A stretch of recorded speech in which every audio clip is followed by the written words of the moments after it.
Salam keadilan. Assalamualaikum warahmatullahi wabarakatuh. Balik lagi bersama gue Reza Torik. Di sini kita akan membahas masalah-masalah yang ada di masyarakat, baik dari sosial maupun hukum, menurut pandangan gue dan menurut perspektif hukum. Mari kita bahas.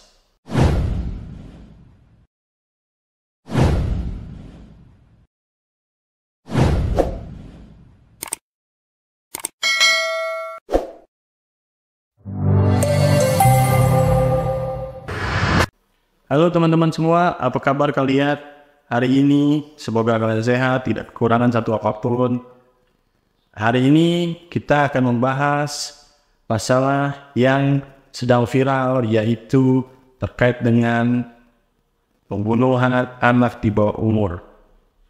Nah, teman-teman semua pasti tahu bahwa belakangan ini atau kemarin kita dikagetkan dengan berita yang sangat mengejutkan tentang pembunuhan yang dilakukan oleh seorang kekasih atau pacar dari selebritas atau selebriti, yaitu selebriti Samara.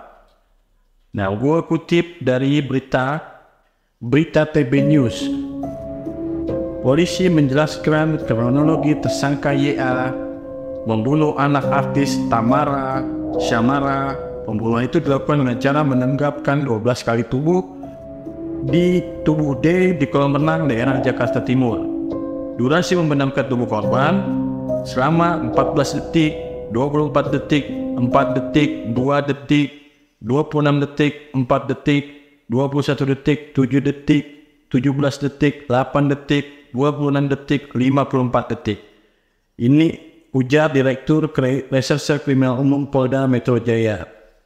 Nah, teman-teman semua, yang mau kita bahas adalah kenapa sampai polisi bisa menetapkan tersangka YA. Artinya proses kepolisian menyelidik atau menyidik suatu kasus itu adalah dengan cara melihat apa yang terjadi ketika akhirnya orang itu meninggal. Nah, kenapa ini diselidiki? Karena ini meninggalnya dengan cara tenggelam. Artinya ada proses yang mana proses itu sedang melakukan kegiatan di ruang terbuka atau umum yang patut diduga bahwa mungkinkah ada kelalaian dari pihak yang menjaga atau pihak yang mengelola atau bagaimana teman-teman. Nah, ternyata setelah diselidiki oleh polisi ada sesuatu yang janggal karena meninggalnya ternyata adalah dibunuh, teman-teman semua. Nah, dibunuhnya itu dengan cara yang tadi gue bilang bahwa menenggelamkan anak artis Samara dengan beberapa kali, teman-teman. Nah, ini merupakan pembunuhan. Artinya apa? Pembunuhan berencana, teman-teman semua. Kenapa dikatakan pembunuhan berencana, teman-teman? Karena di situ seorang atau yang melakukan aksi pembunuhan itu terekam CCTV, dia telah melakukan penenggelaman, teman-teman. Nah, apakah penenggelaman itu berencana atau tidak?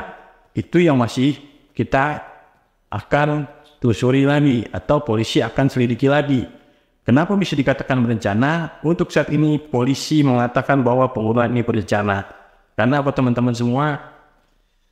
Pembunuhan berencana itu ancamannya adalah hukuman mati, dan itu ada di pasal 340, di mana pasal tersebut mengatakan bahwa pembunuhan dengan berencana akan dihukum maksimal hukuman mati seumur hidup atau 20 tahun penjara, teman-teman semua. Nah, sekarang kita harus lihat nih, teman-teman semua, apakah benar seorang atau yang sudah menjadi tersangka YA ini melakukan pembunuhan berencana. Ya, di mana sebetulnya pembunuhan berencana itu dilakukan dengan perencanaan yang matang, teman-teman. Nah, teman-teman, kita bahas artinya apa sih yang dikatakan pembunuhan berencana itu.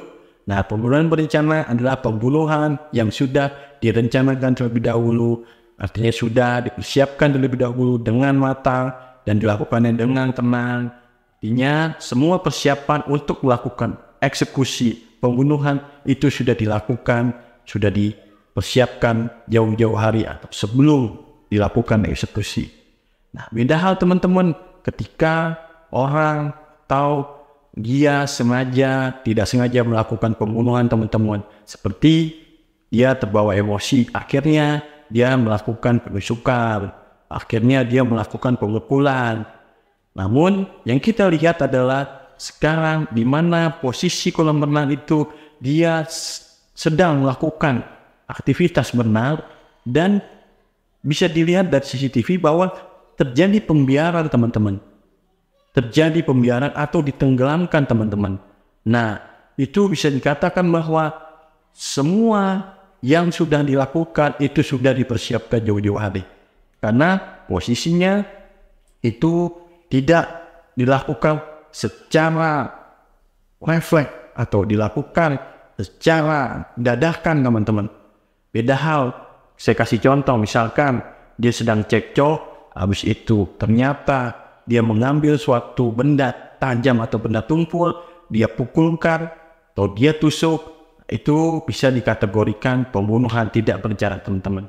Tapi kalau kita lihat dan kasus tersebut, dia sudah memang melakukan pembunuhan dengan, ini patut diduga teman-teman ya, dengan alibi bahwa dia sedang melakukan aktivitas berenang dan anak tersebut tenggelam teman-teman.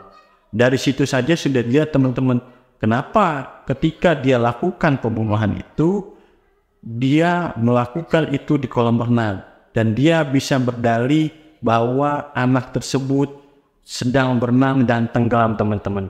Padahal dia tidak tahu bahwa CCTV itu tersorot di kolam renang teman-teman.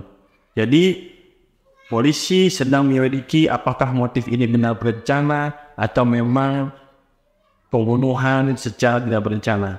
Tapi itu balik lagi dalam proses penyidikan. Namun polisi sekarang sudah menetapkan tersangka YH dengan pembunuhan berencana. Karena kalau kita lihat, walaupun kita belum menemukan apa motif di balik tersebut, pembunuhan tersebut, namun persiapan-persiapannya dan secara dia melakukan pembunuhannya itu sangat tersusun rapi sampai bisa dikatakan dia beralibi atau membohongi para pengunjung atau pengelola kolam renang seolah-olah itu adalah tenggelam teman-teman. Karena dia persiapkan itu semua. Jadi dia lihat bahwa situasi kolam renang sedang sepi dan situasi kolam renang sedang tidak dikunjungi oleh orang-orang dan dia memanfaatkan momen berenang itu untuk melakukan pembunuhan dan beralibi bahwa itu terjadinya tenggelam atau ketidaksengajaan. Padahal jelas di CCTV dia ditenggelamkan, dia dibunuh, dia dimasukkan berkali-kali. Itu teman-teman semua. Jadi kita tunggu saja teman-teman apakah benar ini pembunuhan berencana. Tapi yang gue lihat ini sudah matang perencanaan karena posisinya dan mengkelabuhi para pihak itu pasti sudah direncanakan untuk menutupi aksi kejahatannya teman-teman. Karena kalau kejahatan yang murni atau pembunuhan tidak berencana itu biasanya dia lakukan dengan spontanitas teman-teman. Dia melakukan itu tanpa ada perencanaan, tanpa disiapkan tempatnya, tanpa bagaimana nanti ketika sesuatu terjadi dia bisa berdalih dan lain-lain teman-teman. Ini sangat terstruktur, sangat sistematis dengan cara metode atau cara membunuhnya dengan cara seolah-olah anak itu tenggelam teman-teman. Padahal menurut gua itu sudah dipersiapkan dan itu sudah dilakukan mungkin sering teman-teman. Namun ada kelalaian di sini. Ternyata kalau renang itu direkam oleh CCTV teman-teman. Oke teman-teman semua, mungkin itu pandangan gue, top menurut gue. Tapi kita tunggu apakah benar ini masuk dalam kategori pembunuhan berencana. Terima kasih teman-teman. Jangan lupa like, comment, and subscribe. YouTube gue dan tunggu video-video gue selanjutnya. Assalamualaikum warahmatullahi wabarakatuh. Salam beragam.